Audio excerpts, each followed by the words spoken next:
வணக்கம் மக்களே, welcome back to trading executive. இந்த வீடியோவில் இன்னைக்கான மார்க்கெட் எப்படி இருந்தது, இன்னைக்கான மார்க்கெட்டில் நம்ம என்னென்ன ட்ரேட்ஸ் எடுத்தோம் அண்ட் நாளைக்கு மார்க்கெட் எப்படி இருக்கலாம் அப்படிங்கிறத ரொம்பவே டீட்டெயில்டாக பார்த்துடலாங்க. நீங்கள் இப்போ தான் இந்த வீடியோவில் நம்ம சேனலுக்கு புதுசாக வந்திருக்கீங்க அப்படின்னா மறக்காமல் நம்ம சேனலை சப்ஸ்கிரைப் பண்ணி வச்சுக்கோங்க.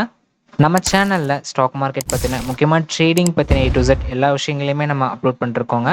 வீக்லி ஒன்ஸ் புதிய புதிய ஸ்ட்ராட்டஜி வீடியோஸும் டெய்லியும் மார்க்கெட் அனாலிசிஸ் ப்ரெடிக்ஷன் வீடியோஸ் நம்ம போஸ்ட் பண்ணிட்டு இருக்கோம். நிறைய பேருக்கு ரொம்பவே யூஸ்ஃபுல்லாக இருக்குது. ஸோ மறக்காமல் நம்ம சேனலை சப்ஸ்கிரைப் பண்ணி வச்சுக்கோங்க. அப்போ தான் நம்ம போடுற ஒவ்வொரு பதிவுமே உங்களுக்கு உடனுக்குடனே வந்து சேரும். சரிங்களா? இப்போ வாங்க இன்னைக்கான வீடியோக்குள்ளே போயிடலாம்.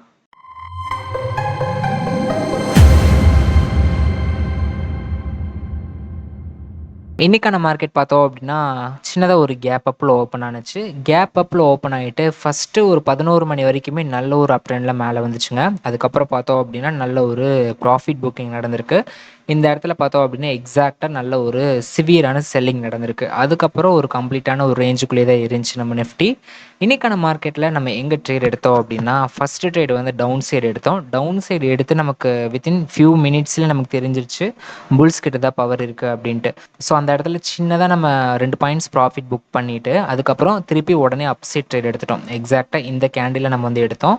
ட்ரேட் எடுத்தோம். வேறு லெவலில் ஒரு மூமெண்ட்டுங்க. இந்த இடத்துலேருந்து நல்ல ஒரு மொமெண்டம் கிடச்சிது. நம்மளோட எல்லா டார்கெட்ஸுமே அச்சீவ் ஆயிருந்துச்சு. 100 ருபீஸில் என்ட்ரி எடுத்திருந்தோம். 142 வரைக்குமே நல்லாவே மேலே போணுச்சு. ஸோ நல்ல ஒரு ப்ராஃபிட் புக் பண்ணிட்டு வெளில வந்துட்டோம். அதுக்கப்புறம் ஸ்டாக்கில் வந்து ஒரு ட்ரேட் எடுத்திருந்தோம். அந்த ட்ரேடு பார்த்தோம் அப்படின்னா நம்ம கேரி ஃபார்வர்ட் பண்ணியிருக்கோம். அது வந்து நமக்கு இப்போது நோ ப்ராஃபிட் நோ லாஸில் எந்த இடத்துல என்ட்ரி எடுத்தோமோ அதே இடத்துல வந்து இப்போது ரன்னிங்கில் இருக்குது. நாளைக்கு இல்லை நாளான்றைக்கு இந்த 2 நாளைக்குள்ளே அந்த ஸ்டாக்குமே நம்மளோட டார்கெட் வந்து ரீச் பண்ணிடும். ஸோ இதெல்லாம் தான் இன்றைக்கி நம்ம எடுத்த ட்ரேட்ஸு. நெக்ஸ்ட்டு இன்றைக்கான மார்க்கெட் எதனால் சின்னதாக கேப் அப்பில் ஓப்பன் ஆனுச்சு அண்டு எதனால் ஒரு செல்லிங் ப்ரெஷரில் கீழே வந்துச்சு அண்டு என்னென்னலாம் நடந்திருக்கு அப்படிங்கிறத ஒன் பை ஒன்னாக டீட்டெயில்டாக பார்த்துடலாம். ஃபஸ்ட்டு நிஃப்டி 50யோட டாப் கெய்னர்ஸ் யாருன்னு பார்த்துடலாம். நிஃப்டி 50 பொறுத்தளவுக்கு tech Mahindra, Bajaj auto, Tata steel, Shriram finance, TCS, IndiGo. நேற்றைய மார்க்கெட்டில் ஐடி ஸ்டாக்ஸ் வந்து தாறுமாறாக ஃபாலோ ஆயிருந்தாங்க. 4-5% வந்து ஃபாலோ ஆயிருந்துச்சு. ஓவரால் ஃபெப்ரவரி மந்தில் பார்த்தோம் அப்படின்னா கிட்டத்தட்ட ஒரு 21% வரைக்குமே ஸ்டாக்ஸ் வந்து ஃபாலோ ஆயிருந்தாங்க ஐடி ஸ்டாக்ஸ். ஆனால் இன்றைக்கான மார்க்கெட்டில் ஒரு 3% வரைக்குமே பவுன்ஸ் பேக் எடுத்திருக்கு. டிசிஎஸ் வந்து பார்த்தோன்னா ஒரு 2.5% வந்து மேலே வந்திருக்கு. அதுக்கப்புறம் ஹெச்சிசிஎல் டெக் 3% பக்கம் மேலே வந்திருக்கு. நெக்ஸ்ட் இன்ஃபோசிஸ் 1%, எம்என்டம் 1%, இந்த மாதிரி 1%, 2% அப்படின்னு மேலே நல்லா வந்திருக்கு. இது வந்து தற்காலிகமாக மேலே வர ஒரு கரெக்ஷனா இல்லை ட்ரெண்டு வந்து ரிவர்சல் ஆக போதா அப்படின்னா ட்ரெண்டு ரிவர்சல் ஆகிறதுக்கு நிறைய சான்சஸ் இருக்குங்க. ஸோ அதெல்லாமே நான் அடுத்தடுத்து நான் இன்ஃபார்ம் பண்ணுறேன் என்ன அப்படிங்கிறத. அதுக்கப்புறம் எதனால் ஒரு செல்லிங் ப்ரெஷர் நடந்துச்சு அப்படின்னு பார்த்தோன்னா இந்த இடத்துல தான் வந்து ப்ராஃபிட் புக்கிங் நடந்திருக்கு. நம்ம நிஃப்டியோட ப்ராஃபிட் புக்கிங் நடந்திருக்கு. எதனால் அப்படின்னா ஒரு gap up and upside momentum கிடச்சிச்சு. இந்த இடத்துல ப்ராஃபிட் புக்கிங் நடந்ததுனால இந்த இடத்துல செல்லிங் ப்ரெஷருமே ஹேப்பன் ஆயிருக்கு. அதுக்கப்புறம் பாருங்கள் கம்ப்ளீட்டாக வந்து ஒரு ரேஞ்சுக்குள்ளே இருந்துச்சு. ஒரு சிவியரான பேனிக் செல்லிங் நடந்துருந்துச்சு அப்படின்னா கண்டிப்பாக ஃபர்தராக ஃபால் ஆயிருக்கும். ஆனால் அதுக்கப்புறம் ஒரு ரேஞ்சுக்குள்ளே இருந்துச்சு அப்படின்னா கண்டிப்பாக இது வந்து ப்ராஃபிட் புக்கிங் தான். அண்ட் இன்னைக்கான மார்க்கெட் வந்து ஃபால் ஆனாலும் கூட பாசிட்டிவாக க்ளோஸ் வச்சிருக்கு. இது வந்து நல்ல ஒரு விஷயம். ஓவரால் டேவோட மூமெண்ட் அப்படின்னு பார்க்குறப்ப செல்லிங் அதிகமாக நடந்திருக்கு. பட் இன்னைக்கு க்ளோஸ் வச்சது வந்து பாசிட்டிவில் க்ளோஸ் வச்சிருக்கு. அண்ட் நிஃப்டியை பொறுத்தளவுக்கு இன்னைக்கான மார்க்கெட் இப்படி இருந்ததுக்கான ரீசன் அப்படின்னு பார்த்தோன்னா செல்லிங் ப்ரெஷர் வந்து எந்தெந்த ஸ்டாக்கில் அதிகமாக இருந்துச்சு அப்படின்னா Reliance, SBI bank, Bharat Airtel, HDFC bank, அப்புறம் ஐடிசி. இந்த 5 ஸ்டாக்ஸில் வந்து ஸ்ட்ராங்கான செல்லிங் ப்ரெஷர் இருந்துச்சு. அண்ட் டாப் லூசர் பற்றி நான் சொல்லவே இல்லை. டாப் லூசர் யார் அப்படின்னா ரிலையன்ஸ் தான். கிட்டத்தட்ட 2% வரைக்குமே ஃபாலோ ஆயிருந்துச்சு. SBI bank, Adani ports, eternal, ITC இந்த ஸ்டாக்ஸ் எல்லாமே வந்து சிவியரான செல்லிங் ப்ரெஷரில் இருந்துச்சு. ஸோ அதனால தான் நம்ம நிஃப்டியுமே வந்து ஃபாலோ ஆயிருக்கு. அண்ட் பேங்கிங் ஸ்டாக்ஸ் பார்த்தோம் அப்படின்னா நல்லாவே ஃபாலோ ஆயிருக்கு. பேங்க் நிஃப்டி வந்து நெகட்டிவில் க்ளோஸ் வச்சிருக்கு. ஒரு 3 பாயிண்ட்ஸ் வந்து நெகட்டிவில் க்ளோஸ் வச்சிருக்கு. நிஃப்டி 57 பாயிண்ட்ஸ் மேலே பாசிட்டிவாக மேலே வந்து 25,482 க்ளோஸ் வச்சிருக்கு. சென்செக்ஸ் 50 பாயிண்ட்ஸ் மேலே வந்து 82,276 க்ளோஸ் வச்சிருக்கு. பேங்க் நிஃப்டி 3 பாயிண்ட்ஸ் வந்து ஸ்லைட்டாக ஃபால் ஆகி 61,043 க்ளோஸ் வச்சிருக்கு. அண்ட் இன்னைக்கான மார்க்கெட்டில் நல்லா பெர்ஃபார்ம் பண்ண செக்டார் அப்படின்னு பார்த்தோம்னா மெட்டல் செக்டார் நல்லாவே பெர்ஃபார்ம் பண்ணியிருக்காங்க. அதில் தான் நம்மளுமே வந்து ஸ்டாக்ஸில் ட்ரேட் எடுத்துருந்தோம். அண்ட் இண்டிசஸ் வைஸ் பார்த்தோம் அப்படின்னா mid cap and small gap ரொம்பவே நல்லா பெர்ஃபார்ம் பண்ணியிருக்காங்க. ஸோ இன்றைக்கான மார்க்கெட்டை பொறுத்தளவுக்கு லார்ஜ் கேப் ஸ்டாக்ஸ் வந்து மந்தமாக இருந்துச்சு அண்ட் செல்லிங் ப்ரெஷர் இருந்துச்சு. ஆனால் mid cap and small cap stocks and metal ஸ்டாக்ஸில் நல்ல ஒரு பையிங் ப்ரெஷர் வந்து இருந்துச்சு. அண்ட் அதுக்கப்புறம் ஃபார்மா அண்ட் ஐடி ஸ்டாக்ஸ் நல்லா மேலே வந்திருந்தாங்க. மெட்டல் செக்டார் தவிர ஃபார்மா அண்ட் ஐடி ஸ்டாக்ஸ் மேலே வந்திருந்தாங்க. அண்டு ஃபாலான செக்டார் அப்படின்னு பார்த்தோம்னா பிஎஸ்யூ பேங்க் செக்டாரும் எஃப்எம்சிஜி அண்ட் ரியாலிட்டி செக்டார், இந்த செக்டார் எல்லாமே வந்து நல்லாவே ஃபாலோ ஆயிருக்காங்க. நெக்ஸ்ட் இன்னைக்கான மார்க்கெட்டோட அட்வான்ஸ் டிக்ளைன் ரேஷியோ அப்படின்னு பார்த்தோம்னா 1:1. சரிங்களா, ஒரு ஸ்டாக் மேலே வந்த இடத்துல ஒரு ஸ்டாக் வந்து ஃபாலோ ஆயிருக்கு. ஸோ இன்னைக்கான மார்க்கெட் வந்து நியூட்ரலாக இருந்திருக்கு. எந்த அளவுக்கு மேலே போயிருக்கோ அதே இடத்துல அதே அளவுக்கு கீழே வந்திருக்கு. ஸோ ஓவரால் மொமெண்டம் பார்க்குறப்ப இங்கேருந்து மேலே போயிருக்கு, திருப்பி இங்கேயே வந்து க்ளோஸ் வச்சிருக்கு. ஸோ அதனால தான் 1:1 அப்படிங்கிற அட்வான்ஸ் டிக்ளைன் ரேஷியோ இன்னைக்கான மார்க்கெட்டில் இருந்திருக்கு. அண்ட் அதுக்கப்புறம் நீங்கள் பார்த்தீங்க அப்படின்னாலே உங்களுக்கு தெரியும் இந்த சப்போர்ட் அண்ட் ரெசிஸ்டன்ஸ் லெவல் எந்த அளவுக்கு அக்யூரேட்டாக வேலை செஞ்சிருக்கு அப்படின்ட்டு. மேலே போணுச்சு, இந்த இடத்துல ஒரு ஸ்ட்ராங்கான சப்போர்ட் எடுத்திருக்கு. நெக்ஸ்ட் திருப்பி மேலே போய் இந்த இடத்துல ஸ்ட்ராங்கான ரெசிஸ்டன்ஸ் எடுத்திருக்கு. ஒன்ஸ் அகைன் இந்த இடத்த கீழே பிரேக் பண்ணதுக்கப்புறம் அடுத்தடுத்த லெவல்ஸ்க்கு வந்துருச்சு. இந்த இடத்துல இப்போ ஸ்ட்ராங்கான சப்போர்ட் எடுத்துட்டு நின்றுட்டு இருக்கு.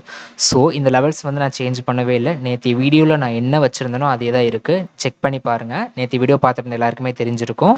ஸோ இந்த லெவல்ஸ் எல்லாமே வந்து ரொம்ப ரொம்ப முக்கியமான லெவலுங்க. எங்கே என்ட்ரி எடுக்கணும், எங்கே ஸ்டாப் லாஸ் வைக்கணும், எங்கே டார்கெட் வைக்கணும் அப்படிங்கிறத மிக தெளிவாக காமிச்சிரும். ஸோ மறக்காமல் மார்க் பண்ணி வச்சுக்கோங்க. நீங்கள் இன்னும் நம்ம டெலிகிராம் சேனலில் ஜாயின் பண்ணல அப்படின்னா மறக்காமல் நம்ம டெலிகிராம் சேனலை ஜாயின் பண்ணிக்கோங்க. நம்ம டெலிகிராம் சேனலில் லைவ் மார்க்கெட்டில் அப்டேட்ஸ், கைடன்ஸ், சப்போர்ட் எல்லாமே வந்து ப்ரொவைட் பண்ணிருக்கோம். நிறைய பேருக்கு ரொம்ப யூஸ்ஃபுல்லாக இருக்குங்க. நான் என்ன நல்லா ட்ரேட் எடுக்கிறேனோ நம்ம டெலிகிராம் சேனலில் போஸ்ட் பண்ணிட்டு தான் எடுப்பேன். அண்ட் நீங்கள் நம்ம கோர்ஸில் ஜாயின் பண்ணணும் அப்படின்னாலும் நம்ம கோர்ஸ் டீட்டெயில்ஸ், என்னோட கான்டாக்ட் டீட்டெயில்ஸ் அண்ட் நம்ம ஸ்டூடெண்ட்ஸோட ஃபீட்பேக்ஸ் எல்லாமே நம்ம டெலிகிராம் சேனலில் அப்லோட் பண்ணியிருக்கேன். அதை கேட்டிங்க அப்படின்னாலே, நம்ம ஸ்டூடெண்ட்ஸோட ஃபீட்பேக்ஸை கேட்டிங்க அப்படின்னாலே உங்களுக்கு ஒரு கிறிஸ்டல் கிளியரான ஐடியா கிடைக்கும் நம்ம கோர்ஸ் எப்படி இருக்கோ அப்படின்ட்டு. ஸோ மறக்காமல் நம்ம டெலிகிராம் சேனலை ஜாயின் பண்ணிக்கோங்க. லிங்க் வந்து நம்ம சேனலோட மெயின் பேஜில் இருக்குது. சரிங்களா, நெக்ஸ்ட்டு இன்ஸ்டியூஷன்ஸோட ஆக்டிவிட்டீஸ் பார்த்துடலாம். எஃப்ஐஸ் வந்து நேற்றைய மார்க்கெட்டில் செல் பண்ணியிருக்காங்க. 102 கோடி வந்து செல் பண்ணியிருக்காங்க. டிஐஸ் பார்த்தோம் அப்படின்னா 3161 கோடி வந்து பை பண்ணியிருக்காங்க. எஃப்ஐஸ் வந்து நேற்றைய மார்க்கெட்டில் செல் பண்ணியிருக்காங்க. ஸோ அதனால தான் நேற்றைய மார்க்கெட்டுமே வந்து ஃபால் ஆயிருக்கு. நல்ல ஒரு சிவியரான செல்லிங் ப்ரெஷரில் இருந்துச்சு நேற்றைய மார்க்கெட். ஆனால் செல் பண்ண அமௌண்ட் வந்து ரொம்ப ரொம்ப கம்மியாக தான் செல் பண்ணியிருக்காங்க. அண்ட் இன்னைக்கான டேட்டா இன்னும் வரல. டேட்டா வந்ததுக்கப்புறம் பார்க்கலாம் யார் எவ்வளோ பை அண்ட் செல் பண்ணியிருக்காங்க அப்படின்ட்டு. நெக்ஸ்ட்டு இப்போ டெக்னிக்கல் வியூ காட்டுறேன் பாருங்கள். நேற்று வீடியோவில் நான் வந்து தெளிவாக சொல்லியிருந்தேன், இந்த லெவலை கீழே பிரேக் பண்ணுச்சு அப்படின்னா ஒரு சிவியரான செல்லிங் ப்ரெஷருக்குள்ளே வரும் அண்ட் இந்த கேப்பை ஃபில் பண்ணும் அப்படிங்கிறது சொல்லியிருந்தேன். ஆனால் நிஃப்டி வந்து பார்த்தோம் அப்படின்னா நமக்கு இன்றைக்கி வந்து நான் தான் சொன்னேன்ல, க்ளோஸ் வச்சது பாசிட்டிவ். நேத்தியோட க்ளோஸை விட இன்றைக்கி கம்பேர் பண்ணுறப்ப பாசிட்டிவாக க்ளோஸ் வச்சுருக்கு. ஆனால் மொமெண்டம் அப்படின்னு பார்த்தோம்னா மேலே போயிட்டு கீழே தான் வந்திருக்கு. ஸோ இன்றைக்கான டே கேண்டில் பார்த்தோம் அப்படின்னா ரெட் கேண்டில் தான். ஸோ இந்த இடத்துல ஸ்ட்ராங்கான சப்போர்ட் எடுத்துருச்சு அப்படின்னா கண்டிப்பாக மேலே போகும். ஒரு வேளை இந்த சப்போர்ட்டை கீழே பிரேக் பண்ணிடுச்சு அப்படின்னா கண்டிப்பாக அந்த கேப்பை ஃபில் பண்ணிடும். சரிங்களா, நெக்ஸ்ட்டு நாளைக்கு சென்செக்ஸ் எக்ஸ்பைரி. நாளைக்கான மார்க்கெட் எப்படி இருக்கலாம் அப்படிங்கிறத உங்களுக்கு டீட்டெயிலாக சொல்கிறேன். இப்போ ஓப்பன் இன்ட்ரெஸ்ட் அனாலிசிஸ் பண்ணிடலாம். நிஃப்டி பொறுத்தளவுக்கு நமக்கு கால் ஆப்ஷன் சைடு தான் அதிகமான ஓப்பன் இன்ட்ரெஸ்ட் இருக்குது அப்படின்னா நம்ம மார்க்கெட் ஃபால் ஆகிறதுக்கு நிறைய சான்சஸ் இருக்குது. சப்போர்ட் அப்படின்னு பார்த்தோன்னா 25,000 அப்படிங்கிறது ஸ்ட்ராங்கான சப்போர்ட்டு. அண்ட் 25,500 அப்படிங்கிறதுமே இப்போதைக்கு ஸ்ட்ராங்கான சப்போர்ட்டாக இருக்குது. நான் நேத்திய வீடியோவில் தெளிவாக சொல்லியிருந்தேன், 25,500 மேலே பிரேக் பண்ணிருச்சு அப்படின்னா கண்டிப்பாக 25,500 அப்படிங்கிறது ஸ்ட்ராங்கான சப்போர்ட்டாக இருக்கும் அப்படின்னு சொல்லியிருந்தேன். எக்ஸாக்டாக அந்த இடத்துல தான் இன்றைக்கான மார்க்கெட்டுமே சப்போர்ட் எடுத்திருக்கு. ஸோ 25,500 நல்ல ஒரு சப்போர்ட் இருக்குங்க. நிஃப்டியை பொறுத்தளவுக்கு 25,600, 700 இது ரெண்டு தான் வந்து பெரிய ரெசிஸ்டன்ஸாக இருக்கும். இதை மேலே பிரேக் பண்ணிடுச்சு அப்படின்னா 26,000 வரைக்கும் போகும். ஸோ நம்ம மார்க்கெட்டை பொறுத்தளவுக்கு நியூஸ் எப்படி இருக்கோ அதை பேஸ் பண்ணி தான் மூவ்மெண்ட் அப்படிங்கிறது இருக்குது. ஸோ எந்த ஒரு நியூஸ் வந்தாலும் அதை ப்ராப்பராக தெரிஞ்சுக்கிட்டு அது நெகட்டிவ் சைடா இல்லை பாசிட்டிவ் சைடா அப்படிங்கிறத அனாலிசிஸ் பண்ணிவிட்டு அதுக்கப்புறம் ட்ரேட் எடுங்க. அண்ட் இன்னைக்கான மார்க்கெட்டில் பார்த்தோம் அப்படின்னா குளோபல் கியூசஸ் எல்லாமே நல்லா இருந்ததுனால தான் நம்ம மார்க்கெட் கேப் அப்பில் ஓப்பன் ஆயிருக்கு. அண்ட் அதனால தான் மார்னிங் ஒரு 11 மணி வரைக்கும் நல்ல ஒரு பையிங் ப்ரெஷர் வந்து கிரியேட் ஆனிச்சு. ஸோ இதே மாதிரி எல்லாமே பாசிட்டிவாக இருக்குது. குளோபல் நியூஸஸ், குளோபல் மார்க்கெட் எல்லாமே பாசிட்டிவாக இருக்குது அப்படின்னா கண்டிப்பாக நம்ம மார்க்கெட்டுமே மேலே வரும். அண்ட் ஐடி ஸ்டாக்ஸுமே பார்த்தோம் அப்படின்னா நல்ல ஒரு ரிவர்சல் எடுக்கிறதுக்கு நிறைய சான்சஸ் இருக்குது. ஸோ வெயிட் பண்ணி பார்க்கலாம் என்ன நடக்குது அப்படின்ட்டு. அண்ட் நாளைக்கான மார்க்கெட்டில் சென்செக்ஸில் ட்ரேட் பண்ணுறீங்க அப்படின்னா ரொம்ப ரொம்ப கவனமாக ட்ரேட் பண்ணுங்கள். எந்த ஒரு ட்ரேட் எடுத்தாலும் சரி கண்டிப்பாக ஸ்டாப் லாஸ் போட்டுருங்க. அதுதான் ரொம்ப ரொம்ப முக்கியம். ஏன்னா நம்மளோட கேபிட்டல் தான் நம்மளோட ஃபஸ்ட்டு ப்ரையாரிட்டியாக இருக்கணும். ஏன்னா கேபிட்டல் இருந்தால் மட்டும்தான் நம்மளால ட்ரேடே பண்ண முடியும். ஸோ இதை பற்றி உங்களுக்கு தெளிவாக தெரிஞ்சிருக்கும். ஸோ மறக்காமல் ஸ்டாப் லாஸ் போட்டுக்கோங்க. கண்டிப்பாக இந்த வீடியோ உங்களுக்கு தெளிவாக புரிஞ்சிருக்கும், பிடிச்சிருக்கும்னு நினைக்கிறேன். உங்கள் ஃப்ரெண்ட்ஸ் அண்ட் ஃபேமிலிஸ் யாரெல்லாம் ட்ரேட் பண்ணிட்டு இருக்காங்களோ அவங்களுக்கு இந்த வீடியோ ஷேர் பண்ணி விட்டுருங்க. உங்களுக்கு என்ன டவுட்ஸ் இருந்தாலுமே கமெண்ட் செக்ஷனில் கேளுங்க. மறக்காமல் ஒரு லைக் கொடுத்துருங்க. மீண்டும் இன்னொரு அற்புதமான பதிவில் நான் உங்களை சந்திக்கிறேன். நன்றி, வணக்கம்.